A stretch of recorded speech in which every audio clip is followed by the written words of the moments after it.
लगातार कोरोना का खतरा अभी टला नहीं है। बार बार हम आपसे ये अपील कर रहे हैं कि मास्क जरूर पहने। हमने एक मुहिम भी शुरू की है, #मास्क पहनो इंडिया।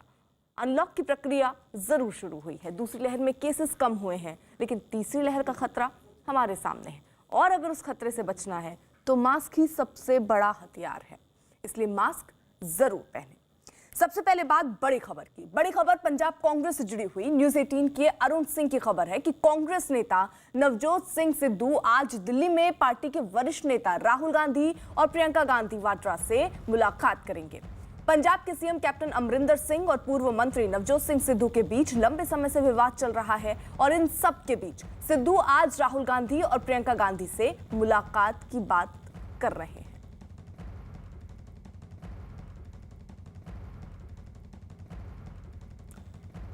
तो पंजाब कांग्रेस से जुड़ी ये बड़ी खबर, इससे पहले भी संकेत ये मिल रहे थे क्योंकि जो सुलह की कमेटी बनाई गई थी उसमें अमरिंदर तो पहुंच रहे थे लेकिन नवजोत सिंह सिद्धू उसमें शामिल नहीं हो रहे थे और सूत्रों के हवाले से तो यही खबर आ रही थी कि नवजोत सिंह सिद्धू अब ऊपर आला कमान से ही बात करना चाहते हैं, उसके नीचे उससे कम में वो कुछ भी राजी नहीं है।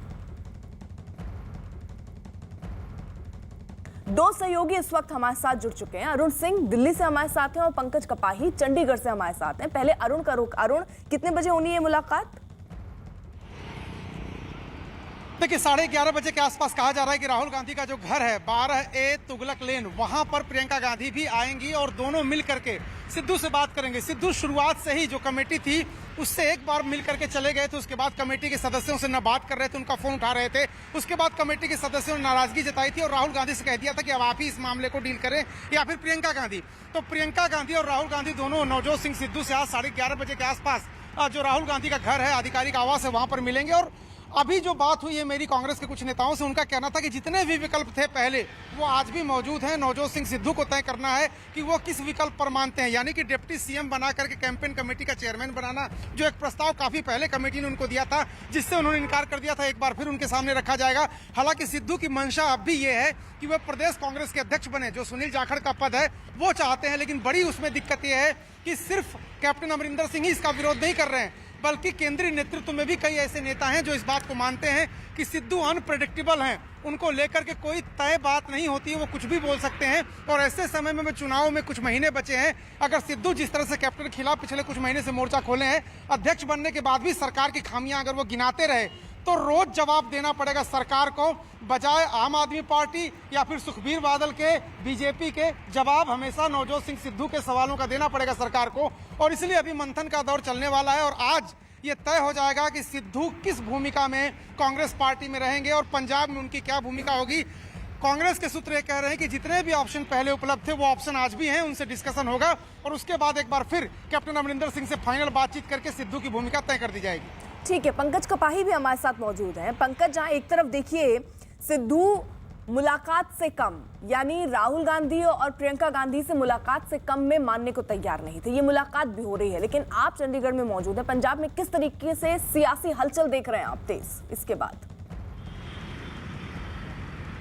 देखिए, हाईकमान के सामने एक बड़ी चुनौती जो बनी हुई है वो है नवजोत सिंह सिद्धू और कैप्टन अमरिंदर सिंह को इकट्ठे करना, क्योंकि नवजोत सिंह सिद्धू कैप्टन अमरिंदर सिंह के खिलाफ खुलकर बोल रहे हैं, चाहे ड्रग्स का मामला हो, चाहे बेअदबी का मामला हो, चाहे माइनिंग का मामला हो, चाहे ट्रांसपोर्ट माफिया का मामला हो, खुलकर नवजोत सिंह सिद्धू जो है वो कैप्टन अमरिंदर सिंह के खिलाफ बोल रहे हैं। और ऐसे में पार्टी आलाकमान को ये भी बात पता है कि कैप्टन अमरिंदर सिंह के साथ साथ नवजोत सिंह सिद्धू भी 2022 के लिए कांग्रेस आलाकमान के लिए बेहद ज़रूरी है, क्योंकि सिर्फ पंजाब ही नहीं बल्कि जब रैलियां करवानी होती हैं तो पूरे देश में नवजोत सिंह सिद्धू की जो शैली है, जो उनका अंदाज़ है, पूरे देश में रैलियां करवाई जाती हैं, नवजोत सिंह सिद्धू को आगे लाया जाता है। और ऐसे में नवजोत सिंह सिद्धू जो प्रियंका गांधी के काफ़ी करीबी हैं, वो चर्चा ये थी कि नवजोत सिंह सिद्धू को एज ए PCC लगाना चाह रही थी, लेकिन कुछ कांग्रेस नेताओं ने विरोध किया, कैप्टन अमरिंदर सिंह ने विरोध किया, रवनीत सिंह बिट्टू ने विरोध किया, गुरजीत सिंह औजला जो अमृतसर से MP हैं उन्होंने विरोध किया। इसीलिए मामला इस समय अटका हुआ और इसीलिए कांग्रेस का क्लेश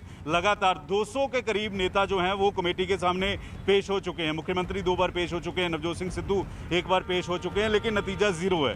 और ऐसे में आने वाले दिनों में संगठन में फेरबदल होगा, PCC बदले जा सकते हैं, कैबिनेट में रिशफल होगा, लेकिन पार्टी आलाकमान के सामने सबसे बड़ी चुनौती जो है वो नवजोत सिंह सिद्धू को कहाँ एडजस्ट किया जाए, क्योंकि नवजोत सिंह सिद्धू को डिप्टी सीएम का ऑफर दिया गया, कैंपेन कमेटी का चेयरमैन बनने का ऑफर दिया गया, जो नवजोत सिंह सिद्धू ने ठुकरा दिया। न्यूज़ 18 पर नवजोत सिंह सिद्धू ने कहा था कि वो डिप्टी सीएम नहीं बनना चाह रहे, वो कैबिनेट में वापस नहीं आना चाह रहे। वो चाह रहे हैं कि उनके जो 18 पॉइंट हैं जो कैप्टन अमरिंदर सिंह को दिए हैं वो मामले जल्द से जल्द सोल्व हों, जो होते हुए नजर नहीं आ रहे हो। तो ऐसे में एक बड़ी चुनौती राहुल गांधी और प्रियंका गांधी के सामने रहने वाली है कि नवजोत ठीक है अरुण, लेकिन अब सवाल तो यही है कि एक ऑफर तो पहले से ओपन है, कांग्रेस पार्टी की तरफ से दिया गया है डिप्टी सीएम का, लेकिन वो मंच पे ही क्लियर कर चुके हैं नवजोत सिंह सिद्धू कि वो स्वीकारने नहीं जा रहे हैं। दूसरा फॉर्मूला मनाने का क्या हो सकता है? देखिए, पहली बात तो है कि सबसे बड़ी बात सिद्धू ने कही थी कि उन्हें कोई पद नहीं चाहिए। जो पंकज बात कर रहे हैं अभी, पंकज से ही इंटरव्यू उन्होंने कहा था कि मुझे जिले स्तर का कोई पद दे दीजिए, मेरे मुद्दों को हल करिए। उनके मुद्दे क्या थे? बेअदबी का मामला था गुरु ग्रंथ साहिब के, उस पर कार्रवाई नहीं हो रही थी, पहला मामला। दूसरा सैंड माफिया यानी रेत माफिया खिलाफ कार्रवाई चाहते थे, ट्रांसपोर्ट माफिया खिलाफ कार्रवाई चाहते थे, ड्रग्स माफिया खिलाफ कार्रवाई चाहते थे। राहुल गांधी ने 18 पॉइंट बना करके कैप्टन अमरिंदर सिंह को भेजे हैं और 200 यूनिट पर हर परिवार को बिजली फ्री देना है, SC/ST वर्ग के लिए तमाम वजीफे से लेकर के लोन माफी तक की उसमें बात कही गई है। अगले कुछ दिनों में कांग्रेस के सूत्र कहते हैं, हरीश रावत कह रहे थे कि अगले कुछ दिन में कैप्टन अमरिंदर सिंह एक प्रेस कॉन्फ्रेंस करके जो 18 पॉइंट राहुल गांधी ने उनको दिए, जो कि सिद्धू के भी पॉइंट हैं, उन पर अमल की घोषणा कर सकते हैं। और जैसे ही वो इस पर अमल की घोषणा करते हैं, जाहिर सी बात है आला कमान आज सिद्धू से कहेगा कि आपके जो मुद्दे थे उस पर मुख्यमंत्री कार्रवाई करने के लिए तैयार हैं, जल्द कार्रवाई करने के लिए तैयार हैं, और इसलिए अब आप बताइए कि आप क्या चाहते हैं। तो जाहिर सी बात है सिद्धू के पास अब उतने ऑप्शन नहीं होंगे जितने पहले थे, क्योंकि राहुल गांधी ने खुद इंटरवीन किया था हरीश रावत के जरिए। राहुल गांधी ने 18 पॉइंट जो सारे नेताओं से बातचीत करके, 200 नेताओं से बातचीत करके क्या होना चाहिए सरकार द्वारा, वो सब कुछ अमरिंदर सिंह को दिया जा चुका है। तो अब सिद्धू को यह तय करना है कि वो सरकार में रहेंगे या फिर संगठन में ही रहना चाहते हैं। ठीक है, आप दोनों रहिए जरा सा। देखिए, बड़ी खबर एक और पंजाब से ही आ रही है, जहां दिल्ली के मुख्यमंत्री अरविंद केजरीवाल आज एक दिन के दौरे पर जा रहे हैं। ये दौरा विधानसभा चुनाव की तैयारियों पर है और केजरीवाल इसमें एक बड़ा ऐलान कर सकते हैं। हालांकि केजरीवाल के दौरे से पहले उनकी प्रेस कॉन्फ्रेंस को लेकर एक विवाद भी हुआ, जिसमें आम आदमी पार्टी और पंजाब कांग्रेस के बीच जुबानी जंग भी हुई। केजरीवाल की ये प्रेस कॉन्फ्रेंस दोपहर 1 बजे होनी है। इसके बाद दोपहर 3 बजे उनका पार्टी के विधायकों और दूसरे नेताओं के साथ बैठक का कार्यक्रम है। केजरीवाल आज ही दिल्ली लौट जाएंगे।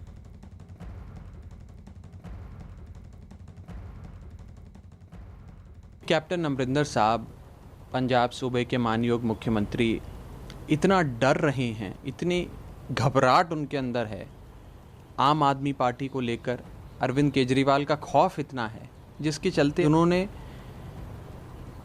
अरविंद केजरीवाल जी की प्रेस कॉन्फ्रेंस का जो वेन्यू था उसकी परमिशन कैंसिल करा दी।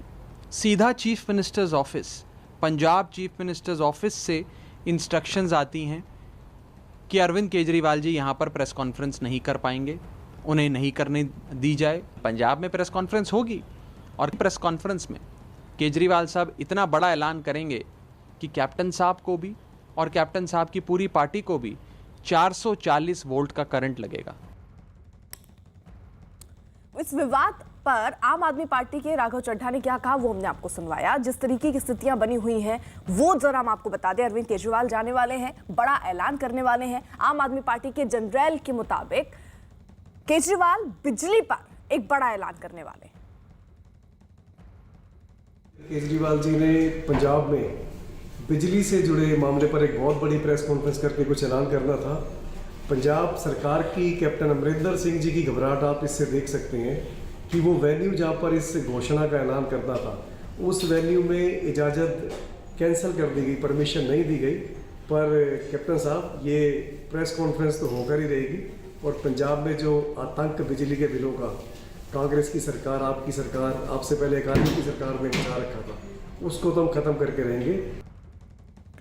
वहीं दूसरी तरफ पंजाब के मुख्यमंत्री कैप्टन अमरिंदर सिंह के मीडिया सलाहकार रवीन ठुकराल ने एक ट्वीट किया और ट्वीट करके लिखा कि ये बिल्कुल गलत है और केजरीवाल को प्रेस कॉन्फ्रेंस करने से नहीं रोका गया है।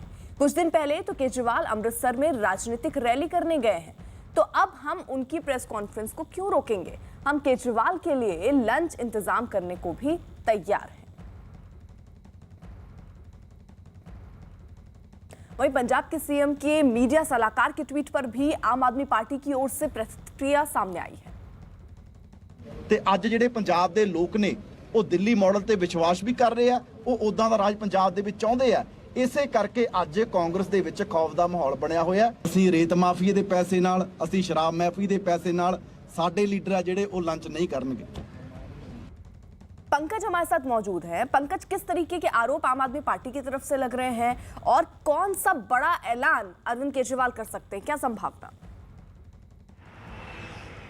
देखिए, आम आदमी पार्टी की तरफ से पहले कहा गया था कि चंडीगढ़ के पंजाब भवन में जो है प्रेस कॉन्फ्रेंस की जाएगी। फिर आम आदमी पार्टी की तरफ से बयान आया कि पंजाब भवन में मुख्यमंत्री ने इजाज़त नहीं दी, और उसके बाद सीएमओ की तरफ से एक मैसेज आया कि इजाज़त जो है वो रिटर्न के तौर पर मांगी नहीं गई, सिर्फ ड्रामा जो है आम आदमी पार्टी की तरफ से किया जा रहा है। और उसके बाद आम आदमी पार्टी की तरफ से एक नया मैसेज जो वो सामने आया कि आज 1 बजे चंडीगढ़ प्रेस क्लब में जो है अरविंद केजरीवाल प्रेस कॉन्फ्रेंस करेंगे। 1 बजे प्रेस कॉन्फ्रेंस होगी और उसमें 2 बड़ी बातें होंगी। एक तो दिल्ली मॉडल के आधार पर पंजाब में 200 यूनिट बिजली जो है वो मुफ्त दी जाएगी अगर 2022 में आम आदमी पार्टी की सरकार बनती है। ये आज अरविंद केजरीवाल दावा करेंगे। और इसके साथ साथ पिछली दौरे में उन्होंने कहा था कि मुख्यमंत्री का चेहरा सिख चेहरा होगा, तो इस पर भी नजरें रहेंगी कि क्या इस बार मुख्यमंत्री का चेहरा ऐलान किया जाएगा या नहीं किया जाएगा, क्योंकि 2017 के चुनाव इसीलिए आम आदमी पार्टी हारी क्योंकि यही नहीं पता लग पा रहा था कि मुख्यमंत्री का चेहरा अरविंद केजरीवाल होंगे, मनीष सिसोदिया होंगे या पंजाब से कोई चेहरा होगा। और तीसरी बात कि महिलाओं के लिए कुछ बड़ी सौगात जो है वो ऐलान कर सकते हैं कि 2022 में अगर आम आदमी पार्टी की सरकार बनी तो महिलाओं पर किस तरह से रहेगा। नवजोत सिंह सिद्धू को लेकर सवाल अरविंद केजरीवाल से पूछा जाएगा। कैप्टन अमरिंदर सिंह पर निशाना जो है वो अरविंद केजरीवाल साधते हुए नजर आएंगे। बेअदबी पर अरविंद केजरीवाल जो है वो कोई बयान जो है वो दे सकते हैं। पंकज, जिस तरीके से आप कह रहे हैं पिछला चुनाव ही हारी इसलिए क्योंकि कोई चेहरा निर्धारित नहीं कर पाई, आप कह रहे हैं आज संभावना दिख रही है कि ऐलान हो सकता है। नाम कौन से आगे चल रहे हैं? अगर ये ऐलान होता है तो कौन हो सकता है मुख्यमंत्री का चेहरा आम आदमी पार्टी की तरफ से? देखिए, इस बार अमृतसर जब अरविंद केजरीवाल 15 दिन पहले आए थे तो उन्होंने कहा था कि सिख चेहरा होगा, लेकिन आम आदमी पार्टी की सबसे बड़ी प्रॉब्लम ये है कि आम आदमी पार्टी का पंजाब में सबसे बड़ा चेहरा भगवंत मान है। सारी पार्टी उनके आसपास घूमती है, लेकिन जब अरविंद केजरीवाल की पसंद की बात आती है तो वो भगवंत मान को पसंद नहीं करते, और इसीलिए 2017 में भी भगवंत मान का नाम ऐलान नहीं किया गया। इस बार भी भगवंत मान के आसपास पूरी आम आदमी पार्टी पंजाब में घूम रही है, लेकिन भगवंत मान की एक वीकनेस है, उसी की वजह से भगवंत मान का चेहरा ऐलान नहीं किया जा रहा। दूसरी तरफ कुंवर विजय प्रताप नए पार्टी में आए हैं, तो ऐसे में ये भी चर्चाएं हैं कि कुछ नई एंट्री आम आदमी पार्टी में हो सकती है। और क्या भगवंत मान पर आम आदमी पार्टी रिस्क लेना चाहेगी या फिर हरपाल चीमा जो इस समय विरोधी दल के नेता हैं, क्योंकि पंजाब में बीजेपी ने एक दाव खेला है। बीजेपी ने ये कहा है कि हमारा सीएम चेहरा दलित होगा, तो 39% वोट बैंक जो है वो दलित वोट बैंक पंजाब में है। तो ऐसे में एलओपी जो है वो दलित भाईचारे से आम आदमी पार्टी का आता है, यानी कि विरोधी दल का नेता। तो ऐसे में क्या हरपाल सिंह चीमा पर दाव खेलेगी, भगवंत मान पर दाव खेला जाएगा, या हिंदू चेहरा अमन अरोड़ा है उस पर दाव खेला जाएगा, या फिर कोई नए चेहरे की एंट्री आने वाले दिनों में होगी? ये तमाम चर्चाएं, और इसीलिए आम आदमी पार्टी मुख्यमंत्री के चेहरे नाम का ऐलान करने से भी डर रही है। ठीक है, और नजर रहेगी प्रेस कॉन्फ्रेंस जो होनी है 1 बजे, उस पर भी हम पल पल के अपडेट देते रहेंगे। पंकज, फिलहाल के लिए बहुत शुक्रिया। और अब बात जम्मू में हुए धमाकों की जांच की।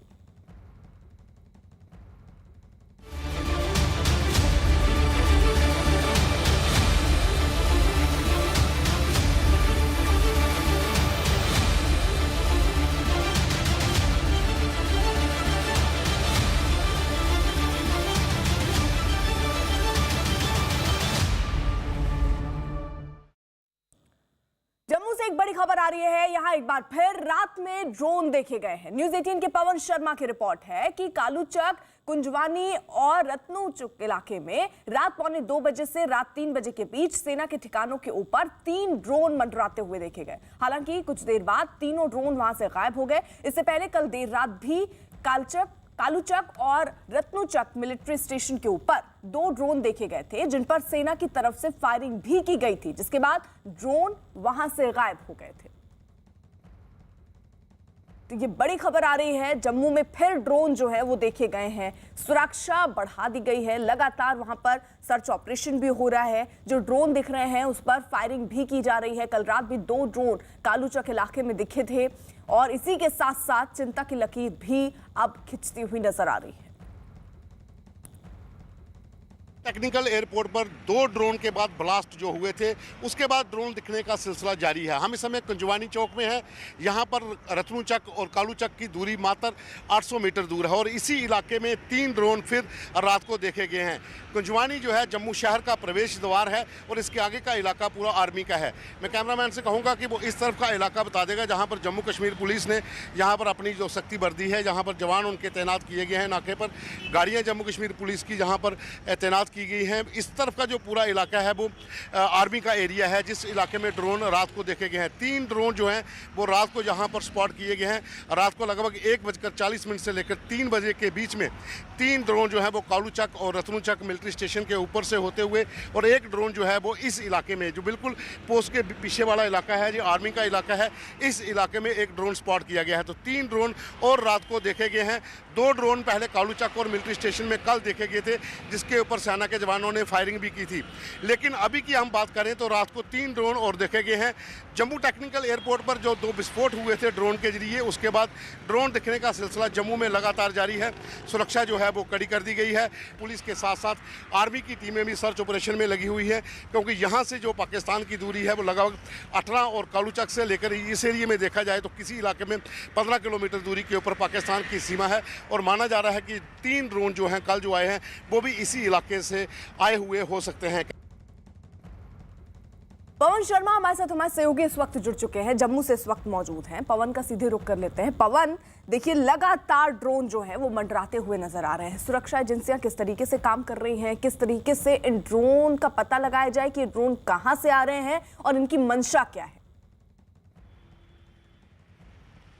देखिए, जम्मू टेक्निकल एयरपोर्ट के ऊपर जो एयरफोर्स स्टेशन है, यहाँ पर 2 ड्रोन के बाद जो विस्फोट हुआ था, ड्रोन के जरिए जो विस्फोटक गिराए गए थे, उसके बाद लगातार ड्रोन दिखने का सिलसिला जारी है। हालांकि इस स्टेशन के भीतर अभी सुरक्षा बहुत ज़्यादा कड़ी कर दी गई है। नेशनल सिक्योरिटी गार्ड को डिप्लॉय किया गया है, एक सेक्शन उनका जहाँ पर भीतर तैनात है। सुरक्षा एजेंसियों के अधिकारी लगातार बैठकें कर रहे हैं और जम्मू में ड्रोन दिखने का सिलसिला भी लगातार जारी है। जम्मू में कल कुंजवानी इलाके में, रत्नू चक में और कालू चक में 3 ड्रोन जो हैं वो रात को देखे गए हैं और उससे 1 दिन पहले रत्नू चक और कालू चक में 2 ड्रोन देखे गए थे। तो ड्रोन देखने का सिलसिला जारी है। सुरक्षा एजेंसियां पता लगाने में जुटी हुई हैं कि आखिर किस इलाके से ये पहुंच रहे हैं, क्योंकि जितने भी इलाकों में ड्रोन देखे जा रहे हैं वहाँ से पाकिस्तान की जो सीमा है, जहाँ पर हम हैं, जहाँ से 14 किलोमीटर है, कालू चक से 18 किलोमीटर थी, कुंजवानी से 15 किलोमीटर है। तो कुल मिलाकर ये सारी रेंज जो है 15 से 16 किलोमीटर भारत पाकिस्तान अंतर्राष्ट्रीय सीमा के आसपास से ही देखी जा रही है। तो कहीं ना कहीं जो ड्रोन यहाँ पर देखे जा रहे हैं वो उसी पार से आ रहे हैं, ऐसा सुरक्षा एजेंसियों का मानना है। और उसी को लेकर टीमें जो हैं वो काम कर रही हैं। बैठकें लगातार जारी हैं। NIA की टीम जो है वो जम्मू जो लोकल टीम है वो ऑलरेडी इसके भीतर उनके आदमी बैठे हुए हैं। एजेंसीज के लोगों के साथ बैठकें जारी हैं। जम्मू कश्मीर पुलिस के जो आला अधिकारी हैं उनके साथ बैठकें जारी हैं और यही पता लगाया जा रहा है कि आखिर किस इलाके से ड्रोन को भेजा जा रहा है और यहाँ तक कैसे पहुँच रहे हैं। हालांकि जो जम्मू में 2 दिन से आर्मी इंस्टॉलेशन के ऊपर जो ड्रोन मंडराते हुए दिखे हैं, वहाँ पर कोई भी ऐसी चीज़ नहीं मिली है जो उन्होंने ड्रॉप की हो। रहिए जरा आप साथ। देखिए, जम्मू एयरफोर्स स्टेशन पर हुए ड्रोन हमले और पिछले 2 दिनों से वहां रात में लगातार दिख रहे ड्रोन से जुड़ी जरा 3 तस्वीरें भी हम आपके सामने रखते हैं। जो हम आपको तस्वीरें दिखा रहे हैं, इसमें पहली तस्वीर जम्मू एयरफोर्स स्टेशन की है, जहां 27 जून की रात को ड्रोन से हमला किया गया था।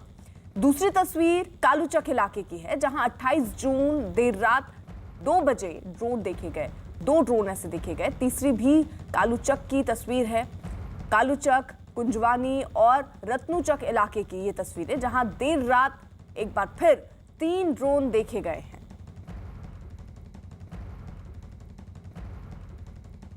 जम्मू एयरफोर्स स्टेशन पर हुए ड्रोन हमले की जांच केंद्रीय गृह मंत्रालय ने NIA को सौंप दी है। जांच रिपोर्ट में धमाके के लिए RDX इस्तेमाल किए जाने की बात सामने आई। जम्मू में पिछले 2 दिनों से सुरक्षा एजेंसियों के अधिकारियों की बैठकें हो रही हैं। बाद में जांच की एक रिपोर्ट गृह मंत्रालय को भेजी गई, जिसके बाद पूरे मामले की जांच का जिम्मा NIA को सौंप दिया गया।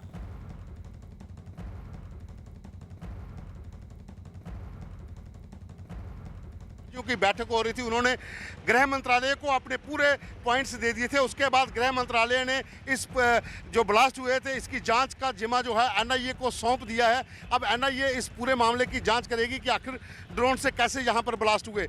लेकिन जो सूत्रों का कहना है कि जो यहाँ पर उच्च अधिकारियों की बैठक कल से जारी थी, उसमें ये फैसला लिया गया है कि एनआईए अब इस पूरे मामले की जांच करेगी। लेकिन इसमें एक और बड़ी बात सामने उभर के आ रही है कि जो यहाँ पर ब्लास्ट हुए थे उसमें आरडीएक्स का इस्तेमाल किया गया था, क्योंकि दिल्ली से जो एक स्पेशल एयर ब्लास्टिक स्पेशलिस्ट जो टीम आई थी यहाँ पर जो ब्लास्टिक मामलों में जांच करती है, और जम्मू फोरेंसिक टीम ने दोनों की रिपोर्ट में पाया गया है कि जो ब्लास्ट यहाँ पर हुए थे उसमें आरडीएक्स शामिल था, और ड्रोन के जरिए जहाँ पर जो वो विस्फोट किए गए उसमें ज़्यादा नुकसान करने की प्लानिंग थी, लेकिन वो हो नहीं पाया क्योंकि निशाना चूक गए थे। और यही कारण है कि अब इस पूरे मामले की जाँच एनआईए करेगी, और केंद्रीय गृह मंत्रालय ने एनआईए को सौंप दिया है कि इस पूरे घटना की वो जांच करे। कैमरामैन राजू के साथ पवन शर्मा, न्यूज़ 18 इंडिया, जम्मू। पवन हमारे साथ जुड़ चुके हैं। पवन, अब देखिए इस पूरी घटना की जिम्मेदारी एनआईए को सौंप दी गई है और एनआईए अब इसको लेकर जांच करने वाली है। लेकिन जो 3 ड्रोन कल देखे गए उनका कुछ पता चल पाया क्या? उनमें से किसी भी ड्रोन को गिराया जा पाया मार के, ताकि पता लगाया जा सके कि किस तरीके की चीजें उसमें थी और ये ड्रोन कहां से ऑपरेट हो रहा था? देखिए, ये जो टेक्निकल एयरपोर्ट जो एयरफोर्स स्टेशन है यहाँ पर जो हमला हुआ था उसकी जांच केंद्रीय गृह मंत्रालय ने एनआईए को सौंप दी है। जम्मू के साथ साथ एनआईए की स्पेशल टीम दिल्ली से आज पहुंचेगी, वो इसको असिस्ट करेगी जम्मू टीम के साथ, वो दोनों मिलकर जांच करेंगे। लेकिन जो जांच एजेंसियां जो हैं वो अभी तक ये पता नहीं लगा पा रही हैं कि लगातार 2 दिन से जो ड्रोन मंडरा रहे हैं आर्मी इंस्टॉलेशन के ऊपर, वो चाहे कालूचक का एरिया हो, कुजुबानी का एरिया हो, इन इलाके में उनका कोई पता नहीं चल पाया है, क्योंकि भारतीय सेना के जवानों ने जो कल जो ड्रोन देखे गए थे कालूचक में, जो परसों की रात को, उनके ऊपर 20 से 25 राउंड फायर भी किए थे, और किसी ड्रोन को हिट किया गया है या नहीं किया गया उसके लिए सर्च ऑपरेशन भी शुरू किया गया था। लेकिन कहीं पर भी कोई ऐसा चीज़ कोई नहीं मिली है, कोई ऐसा निशान नहीं मिला है जो ड्रोन गिरा हो। तो उसी को लेकर लगभग 15 से 16 किलोमीटर का एरिया पूरा सेना की टीम और जम्मू कश्मीर पुलिस की टीमों ने खंगाला है, जो बॉर्डर तक का है। जो रूट अक्सर माना जाता है, जो निक्की तवी मकवाल का इलाका पड़ता है, उस रूट को लेकर, और जो एक बलौल नाला पड़ता है जो कालूचक के साथ है, वो भी सीधा पाकिस्तान को जाता है। इन दोनों के ऊपर सर्च ऑपरेशन पूरा कंप्लीट हो चुका है, और कहीं पर भी कोई ऐसे निशान अभी तक नहीं मिल पाए हैं कि ड्रोन कहीं गिरा हो। लेकिन ये कंफर्म है कि ड्रोन जो थे वो वापस उसी दिशा की ओर भागे थे जो पाकिस्तान सीमा से सटा हुआ इलाका है। संदीप बोल भी इस वक्त हमारे साथ जुड़ चुके हैं। संदीप, कोई जानकारी इस ड्रोन के बारे में मिल पा रही है? कहाँ से ये ड्रोन आए थे और कौन ऑपरेट कर रहा था? देखिए, अभी तफ्तीश इसी बात को लेकर की जा रही है कि ड्रोन का रेंज एक्चुअली जब तक ड्रोन के बारे में और जो एक्सप्लोजिव जितना भी गिराया गया था उसके बारे में जो है जब तक पूरी तरीके से मालूमात नहीं हो जाती कितना एक्सप्लोजिव था उसमें, उसके हिसाब से ही जो है ड्रोन की कैपेबिलिटी पता लग पाएगी कि ड्रोन को कितनी दूर से उड़ाया जा रहा था। लेकिन इतना तो तय है कि जिस तरीके से एयरफोर्स स्टेशन के चारों तरफ जितने भी सुरक्षा उपकरण लगे हुए हैं, खास तौर पे कि एयर डिफेंस सिस्टम जो इतने भी लगे हुए हैं, जैमर्स लगे हुए हैं, उससे इतना तो साफ है कि वो जो ड्रोन है उसको बहुत ज़्यादा दूर से शायद ना उड़ाया जा रहा हो। और ये जो सुरक्षा एजेंसी हैं इसको भी लेकर देख रही है कि क्या उस वक्त जिस वक्त ये ड्रोन उड़ रहा था 1:40 पर रात को, उस वक्त एयरफोर्स स्टेशन के आसपास कितने ऐसे मोबाइल फ़ोन एक्टिव थे, कितने ऐसे मोबाइल फ़ोन के राउटर्स, इंटरनेट जो है वो चल रहे थे। तो ये सारा तफ्तीश की बात है, और उसी के बाद जब कड़ियाँ जोड़ी जाएंगी तब ये साफ हो पाएगा कि किस तरीके से इस ड्रोन के अटैक को अंजाम दिया गया। लेकिन इतना तो तय है कि ये जो है पूरा जो घटनाक्रम है, जो जानकारी मिल रही है कि एयरफोर्स स्टेशन से बहुत दूर से जो है इसको अंजाम नहीं दिया जा रहा था, जो कि नज़दीक में ही कहीं पर है जहां से कि इसको ऑपरेट किया जा रहा था। ठीक है, आप दोनों का बहुत बहुत शुक्रिया। आप नजर बनाए रखिए। उधर जम्मू एयरफोर्स स्टेशन पर हुए धमाके की जांच में सुरक्षा एजेंसियां और जम्मू कश्मीर पुलिस की कई अहम उन्हें सबूत मिले हैं, और इसी के आधार पर जांच आगे बढ़ाई जा रही है। धमाके की जो रिपोर्ट गृह मंत्रालय को सौंपी गई उसमें कुछ अहम बिंदु शामिल किए गए। इसके अलावा आज धमाके से जुड़ी फॉरेंसिक रिपोर्ट भी आ सकती है। वहीं इस मामले में यूएपीए आईपीसी एक्सक्लूसिव एक्ट के तहत एफआईआर दर्ज की गई है। पुलिस ने इस मामले में यूएपीए की धारा 13, 16, 18 और 23 के तहत केस दर्ज किया। साथ ही आईपीसी की धारा 307 के तहत हत्या की कोशिश और धारा 120B के तहत आपराधिक साजिश रचने का भी मामला दर्ज किया गया। जब भी हमारी तरफ से कोई पहल वहाँ पर लोकतांत्रिक प्रक्रिया को बहाल कर या वहाँ पर डेवलपमेंट की बात करेंगे तो पाकिस्तान इस प्रकार की शरारत करता ही है। और ये पहली बार नहीं है, पहले भी कई बार पाकिस्तान इस प्रकार की शरारत कर चुका है, परंतु जब से प्रधानमंत्री मोदी जी आए हैं पाकिस्तान की हर शरारत का जवाब उनको मुंह तोड़ जवाब मिलता है और इस शरारत का जवाब भी पाकिस्तान को मिलेगा। और इसी बीच एक बड़ी खबर आ रही है जम्मू कश्मीर से। श्रीनगर में सुरक्षा बल को आतंकियों के साथ हुई मुठभेड़ में 2 आतंकी सुरक्षा बल ने मार गिराए हैं, जिनमें लश्कर का एक टॉप कमांडर नदीम अबरार भी शामिल है, जिसे एक दिन पहले गिरफ्तार किया गया था। इस मुठभेड़ में एक पाकिस्तानी आतंकी के भी मारे जाने की खबर है। मारे गए आतंकी के पास से हथियार और गोला बारूद बरामद किए गए हैं।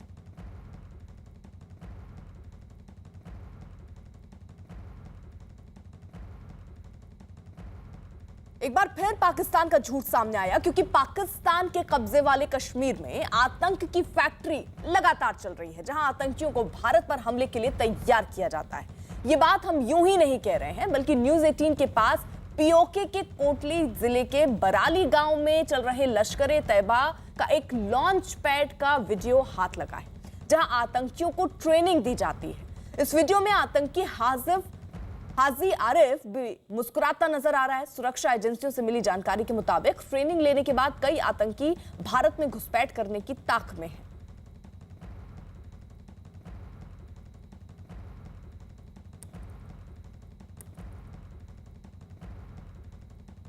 इसी बीच एक और बड़ी खबर आ रही है अवैध धर्मांतरण से जुड़ी। यूपी से लेकर जम्मू कश्मीर तक के अवैध धर्मांतरण मामले में रोज नए खुलासे हो रहे हैं। उमर गौतम और जहांगीर की गिरफ्तारी के बाद गिरफ्तारियों का सिलसिला भी जारी है। यूपी एटीएस उमर गौतम के 60 से 70 साथियों की तलाश में जुटी हुई है, जो देश के अलग अलग राज्यों में धर्म परिवर्तन करा रहे हैं। वहीं सिख लड़कियों के धर्मांतरण मामले में सिख समुदाय लगातार प्रदर्शन कर लड़कियों की वापसी की मांग कर रहा है।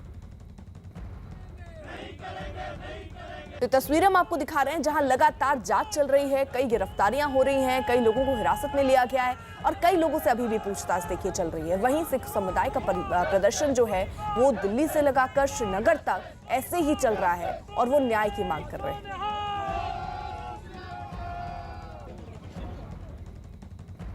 अवैध धर्मांतरण मामले में यूपी एटीएस ने नया खुलासा किया। मूक बधिर बच्चों के धर्मांतरण के लिए साइन लैंग्वेज का इस्तेमाल किया जा रहा था। इसके लिए कुछ कोड तैयार किए गए थे जिनसे बातचीत की जाती थी। एटीएस को ऐसे कोडवर्ड मिले हैं जिसमें 6 को डिकोड करके उसका मतलब पता कर लिया गया, जबकि एक कोडवर्ड को डिकोड करना अभी बाकी है। इसकी जांच की जा रही है। एटीएस के मुताबिक धर्मांतरण मामले में गिरफ्तार किए गए आरोपियों ने यह बात बताई कि साइन लैंग्वेज में बात करने के लिए कोडवर्ड का इस्तेमाल किया जाता था।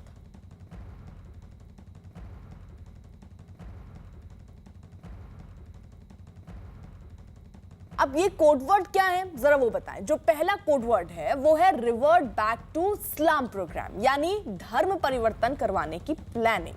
छात्रों को इसी कोड के साथ बातचीत कर धर्मांतरण की तरफ ले जाया जाता था। दूसरा कोडवर्ड है मुत्तकी। इस शब्द का मतलब एटीएस को पूछताछ में पता चला कि हक और सच की तलाश करना। इसको बार बार बोलकर बच्चों और दूसरे लोगों में बातचीत के लिए इस्तेमाल किया जाता था। तीसरा कोडवर्ड है सलात। यह शब्द नमाज के लिए कहा जाता था। इस्लाम में जो धर्मांतरण कराता तो उसको ये जिम्मेदारी दी जाती थी कि यह शब्द बहुत बार बोला जाए, जिससे आम बोलचाल में इसे यूज किया जा सके, इसे बोला जा सके। चौथा कोडवर्ड रहमत, यानी कि बाहर विदेशों से आने वाला फंड इसी नाम के कोड से बातचीत किया जाता था। इस वजह से किसी को शक नहीं होता था। अब पांचवा कोडवर्ड क्या है वो भी आपको बता दें। पांचवा कोडवर्ड है अल्लाह के बंदे, यानी कोई यूट्यूब या सोशल मीडिया से मूक बधिरों के लिए डाले वीडियो लाइक करता था। छठा कोडवर्ड मोबाइल नंबर और जन्मतिथि। यह कोडवर्ड में धर्म परिवर्तन करवाने का नाम था, एक आईडी के रूप में इसको बनाया जाता था। सातवां कोडवर्ड है कौम का कलंक। यह कोडवर्ड अब तक डिकोड नहीं हो पाया है, इसकी जांच अभी की जा रही है। सरकार के एसीएस ओम अवनी सोस्ती सर मौजूद है। सर, कितना बड़ा रैकेट और आपकी जांच एजेंसियां देश के 24 राज्यों में काम कर रही हैं? जी, हमारा जो एटीएस है वो सभी हमारे जो एडीजीएलओ हैं, आईजी एटीएस हैं, उनकी पूरी टीम है, वो राज्यों में तो काम कर ही रही है। वो हमारे प्रदेश में भी 32 जिलों में लगभग काम कर रही है। कानपुर में भी काफ़ी गहनता से पूछताछ की गई है और हवाला के एंगल भी मिले हैं, तो हवाला के एंगल को भी अन्य प्रदेशों में जो है चेकअप किया जा रहा है कि कहाँ ये जा रहा है। लगभग 1.5-2 करोड़ रुपए का हवाला का ट्रांजैक्शन तो निकल आया है और निश्चय ही मूक बधिर बच्चे हैं तो उनको जो है मोटिवेट करने के लिए बहुत सारे जो है कोडिंग की इस्तेमाल, 7 कोड कर रहे थे, कौन जो है कौम का कलंक जैसे बहुत सारे नाम का इस्तेमाल कर रहे थे, तो उसकी कोडिंग को डिकोड की एटीएस कर रहे थे। उसमें कैसा निकल के आ रहा, मूक बधिर बच्चों को साइनिंग कोड के जरिए ब्रेन वॉश करते थे।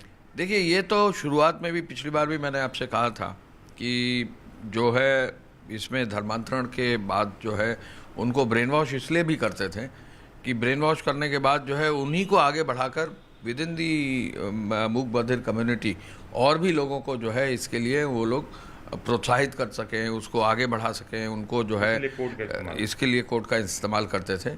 एटीएस जो है अभी काफ़ी गंभीरता से, अब तो काफ़ी जांच पड़ताल हो गई है। आपने देखा कल 3 गिरफ्तारी और की हैं और 3 लोगों को जो है इनमें गिरफ्तार किया गया है। आगे भी इसमें जो है कार्रवाई चलेगी, लेकिन जैसा मैंने आपको पहले बताया कि ये जो है प्रदेश में धर्मांतरण के संदर्भ में पहला कानून पूरे देश में इस तरह का आया है। तो इस धर्मांतरण के कानून में स्पष्टता लिखा हुआ है कि कोई भी लोभ लालच से अगर कोई धर्मांतरण किया गया है तो वो गलत है, इलीगल है, उस पर बहुत सख्त दंड भी है। इस वक्त 2 सहयोगी साथ हैं। अजीत सिंह लखनऊ से जुड़ रहे हैं और रिफत अब्दुल्ला श्रीनगर से साथ हैं। अजीत का जल्दी से रुख कर लेते हैं। अजीत, ये अब कोड वर्ड सामने आ रहे हैं, क्या मतलब है इन कोड वर्ड का और कैसे इन कोड वर्ड को इस्तेमाल किया जाता था? देखिए, बिल्कुल अर्पिता, ये बड़ा रैकेट है और जैसा कि एसीएस होम कह रहे थे कि हमारी एजेंसियां जांच कर रही हैं और जांच के बाद देश के कई राज्यों में ये बाकायदा जो कार्रवाई है ये लगातार चल रही है और यूपी एटीएस और एसटीएफ 32 जिलों में छापेमारी करी। आपने मुतक्की शब्द देखिए, रहमत का मतलब ये होता था कि बाकायदा विदेशों से फंड आया, यानी उनके गिरोह को रहमत बरसा है। इसके साथ ही सलात यानी नमाज के लिए इस्तेमाल होता था। कौम का कलंक, ये डिकोड है जिसको अभी एटीएस इसको डिकोड नहीं कर पाई है। तो ऐसे 6-7 कोड वर्ड का इस्तेमाल करते थे अलग अलग, एक जिसमें बैक टू रिवर्ट होता था, इसके साथ ही जिसमें उनकी डॉक्यूमेंट होते थे जब धर्म परिवर्तन कराते थे तब करते थे, सलात नमाज के समय यूज करते थे। यानी छोटे छोटे बच्चों को पहले वो ब्रेन वॉश करते थे, उसके बाद इस कोड वर्ड का इस्तेमाल करते थे जिससे किसी को उनके मंसूबों का पता ना चल सके। हालांकि अब तक 5 गिरफ्तारियां हुई हैं। और ठीक है अजीत, जरा रहिए आप साथ। जम्मू कश्मीर में सिख समुदाय की 3 लड़कियों के जबरन धर्म परिवर्तन के विरोध में जारी प्रदर्शनों के बीच एक पीड़ित लड़की का बयान सामने आया। लड़की ने एक वीडियो बनाकर अपना बयान जारी किया। लड़की ने जबरन धर्मांतरण के दावों को खारिज करते हुए 2012 में अपनी मर्जी से धर्म परिवर्तन करने का दावा किया। साथ ही लड़की का यह भी दावा है कि उसने 2014 में आपसी रजामंदी से अपने दोस्त से निकाह किया है। मेरा मसला आज का नहीं है। मैं 2012 में कन्वर्टेड हुई हूँ। 2014 में मेरे निकाह हुए हैं मेरे बैचमेट के साथ, जो मेरी और उसकी रजामंदी से हुए हैं। उसके बाद 6 जून 2021 में अपने घर से निकली। मैंने अपने घर में कॉल भी किया कि मैं अपनी मर्जी से निकली हूँ, मुझे ढूंढना नहीं। और विद इन 2 घंटे में पुलिस ने मुझे लोकेट कर दिया और सदर पुलिस स्टेशन बागात ले आए।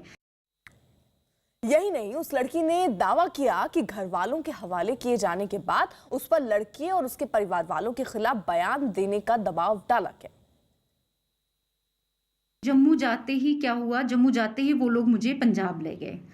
पंजाब में मेरे को अलग अलग फेडरेशंस मिलने आ रहे थे, वो मेरे को ब्रेन वॉश कर रहे थे। वो वहाँ पर मेरे को ये समझा रहे थे कि आप जो स्टेटमेंट है वो अगेंस्ट देना, लड़के के फेवर में नहीं देना। मैं वहाँ पर भी सबको यही बोल रही थी कि लड़के ने मेरे को कोई किडनैप नहीं किया है, मैं अपनी मर्जी से आई हुई हूँ। हमारे पास हाई कोर्ट के डॉक्यूमेंट्स है, आप वो देख सकते हो। लड़के के ऊपर जो भी एक्ट्स लगे हैं वो बेसलेस हैं, फॉल्स हैं, क्योंकि ये सब मेरी रजामंदी से हुआ है।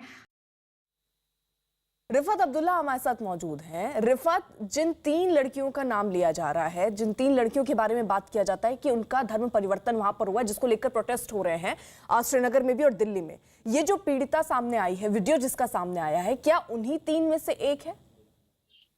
जी बिल्कुल, जिस तरीके से इस लड़की ने साफ कर दिया कि इसको किडनैप नहीं किया गया था, जो कुछ भी उसने किया अपनी मर्जी से किया। 2012 में उसका जो है पहले कन्वर्ट हो गई और उसके बाद 2014 में इसने निकाह किया है और हाई कोर्ट में ये जो सारे मामलात हैं वहाँ पे इसने बयान अपना कलम बंद करवाया है और एसएचओ के सामने इसने कहा कि एसएचओ वर्बल जो है स्टेटमेंट ले रहा था, लेकिन इसी लड़की ने उससे कहा कि पूरा इसको इन राइटिंग आप दर्ज करिए। तो उसके बाद जो है घर वालों ने अपने साथ में इसको ले लिया और उसने काफी इल्जामात ये लगाए कि इनको पंजाब भी लिया गया और वहाँ पे काफी सिख ग्रुप्स थे, उन्होंने उसको मजबूर किया था बयान बदलने के लिए। कहा था कि उस लड़के के खिलाफ आप बयान दे दीजिए और बताइए कि उसने आपको किडनैप किया था, लेकिन ये लड़की किसी भी सूरत में वो चीज करने के लिए तैयार नहीं थी। और खास तौर से इसने ये कहा कि इसमें सियासत हो रही है, इसमें सियासत नहीं होनी चाहिए और माइनॉरिटी को इस मामले में नहीं लाना चाहिए।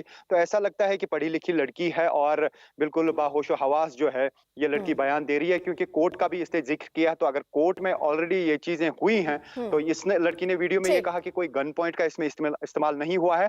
कोर्ट में क्या कोई गन पॉइंट पे शहादत देता है या कोई गन पॉइंट पे अपना बयान अगर दर्ज करवाता है तो फिर वाकई जो है कोई भरोसा नहीं करेगा प्रोसीडिंग्स पे। तो ऐसा कुछ नहीं है, इन्होंने जो कुछ भी किया है अपनी मर्जी से किया है। बहुत बहुत शुक्रिया अजीत, आपका भी, रिफत आपका भी बहुत बहुत शुक्रिया। तो अब कुल मिलाकर इस पर क्या डेवलपमेंट होती है वो खबर भी हम आप तक पहुंचाते रहिए। एक छोटे से ब्रेक के लिए रुक रहे हैं, आप बने रहिए न्यूज़ 18।